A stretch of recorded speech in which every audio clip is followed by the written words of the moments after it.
ওরে নবীন ওরে আমার কাঁচা, ওরে সবুজ ওরে অবুঝ, আধমরাদের ঘামেরে তুই বাঁচা, রক্তমদের মাতাল করা ভোরে, আজকে যে যা বলে বলুক তোরে, সকল তর্ক হেলায় পুচ্ছ করে, পুচ্ছটি তোর উচ্চে দিলে নাচা, আয় দুরন্ত আয় রে আমার কাঁচা। সুপ্রিয় শিক্ষার্থীরা, রংপুর জেলা স্কুল কর্তৃক আয়োজিত আজকের অনলাইন ক্লাসে তোমাদের স্বাগতম। আশা করি তোমরা সবাই ভালো আছো। চলো শিক্ষার্থীরা, আমরা আমাদের আজকের পাঠে মনোযোগী হই।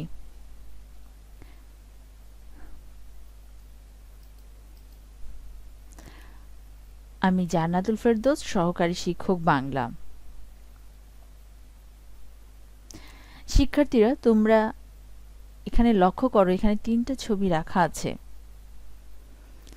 প্রথম ছবিটিতে দেখতে পাচ্ছ স্কুলের শিক্ষার্থী, সে হয়তো পরীক্ষা বা অন্য যে কোনো প্রতিযোগিতায় সাফল্য পেয়েছে, তাই আনন্দ করে দুই হাতের থাম্ব বা বুড়ো আঙ্গুল দেখাচ্ছে।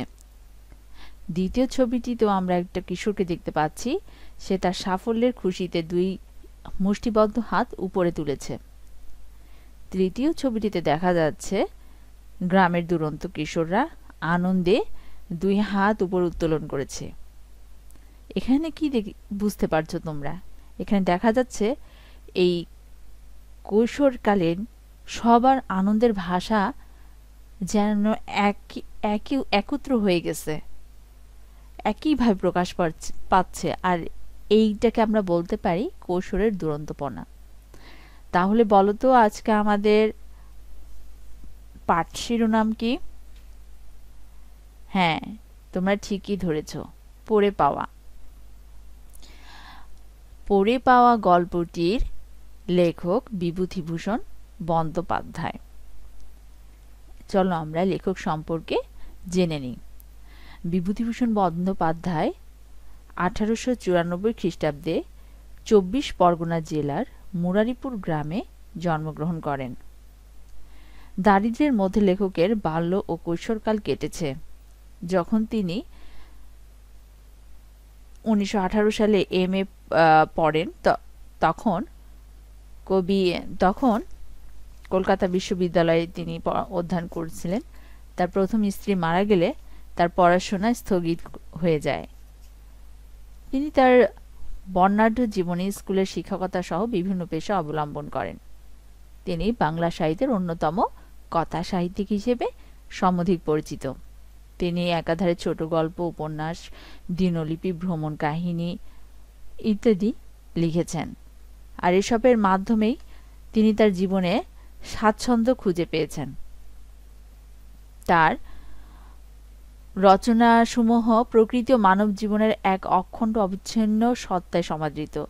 গ্রাম বাংলার প্রাকৃতিক দৃশ্যায়ন ও সাধারণ মানুষের জীবনযাপনের অনাবিল সৌন্দর্য পরিলক্ষিত হয়।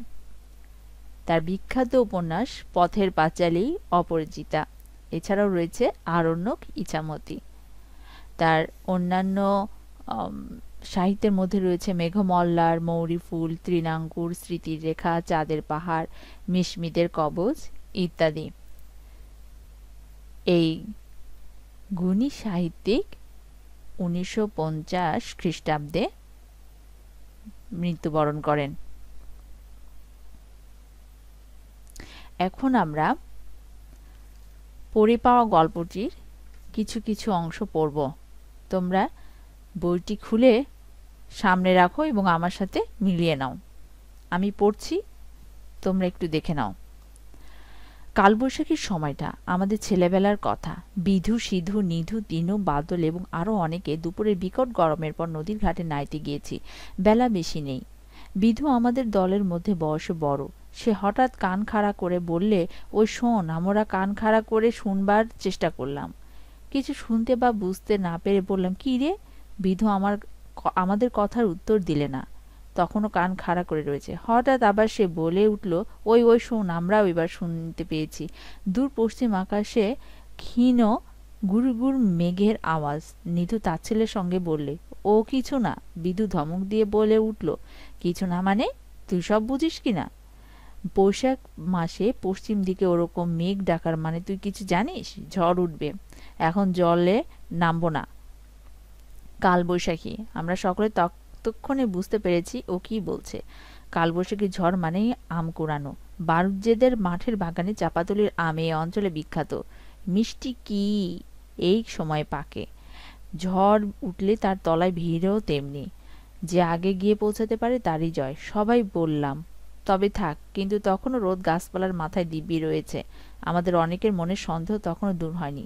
ঝড় বৃষ্টির লক্ষণ তো কিছুই দেখা যাচ্ছে না, তবে বহু দূরাগত ক্ষীণ মেঘের আওয়াজ শোনা যাচ্ছে। ওরই ক্ষীণ সূত্র ধরে বোকার মতো চাঁপাতলির তলায় যাওয়া কি ঠিক হবে? বিধু আমাদের সকলের সংশয় দূর করে দিলে, যেমন সে চিরকাল আমাদের সকল সংশয় দূর করে এসেছে। সে জানিয়ে দিলে যে সে নিজে এখনই চাঁপাতলির আমতলায় যাচ্ছে, যার ইচ্ছা হবে সে ওর সঙ্গে যেতে পারে। এরপর আর আমাদের সন্দেহ রইল না, আমরা সবাই ওর সঙ্গে চললাম। আমরাও যথেষ্ট আম কুড়োলাম। আমাদের আমের ভারে নুয়ে পড়লাম একজন। ভিজতে ভিজতে কেউ অন্য তলায় চলে গেল, কেউ বাড়ি চলে গেল আমের বোঝা নামিয়ে রেখে আসতে। আমি আর বাদল সন্ধ্যের অন্ধকারে নদীর ধারে পথ দিয়ে বাড়ি ফিরছি। পথে কেউ কোথাও নেই। ছোট বড় ডালপালা পড়ে পথ ঢেকে গিয়েছে। পাকা শুদ্ধ নোনা গাছের ডাল কোথা থেকে উড়ে এসে পড়েছে। কাঁটাওয়ালা সাই বাবলার ডালে পথ ভর্তি। কাঁটা ফুটবার ভয়ে আমরা ডিঙিয়ে পথ চলছি আধ অন্ধকারের মধ্যে। এমন সময় বাদল কি একটা পায়ে বেঁধে হোঁচট খেয়ে পড়ে গেল। আমায় বলল, দেখ তো রে জিনিসটা কি। আমি হাতে তুলে দেখলাম একটা টিনের বাক্স, চাবি বন্ধ। এ ধরনের টিনের বাক্সকে পাড়াগাঁ অঞ্চলে বলে ডবল টিনের ক্যাশ বাক্স। টাকা কড়ি রাখে পাড়াগাঁয়ে, এ আমরা জানি। বাদল হঠাৎ বড় উত্তেজিত হয়ে পড়ল। বললে, দেখি জিনিসটা। দেখ তো চিনিস? চিনি, ডবল টিনের ক্যাশ বাক্স। টাকা কড়ি থাকে, তাও জানি। এখন কি করবি? সোনার গহনাও থাকতে পারে। ভারী দেখেছিস কেমন? তা তো থাকেই, টাকা গহনা তো আছেই। এরপরের বিষয়টা আমি পুরোটা না পড়ে বলছি। এভাবে দুজনের মধ্যে একটা কৌতূহল জন্মে। তারপরে ওদের আস্তে আস্তে ওরা ওদের দলের সবাইকে জানায়। ওদের ভিতরে একটা নৈতিকতা কাজ করে যে তারা তালা ভাঙবে না, এটা একটা অন্যায় হবে কোনো গরিব লোকের। হয়তো এক মুহূর্তে ওরা যেন ধার্মিক হয়ে গেল।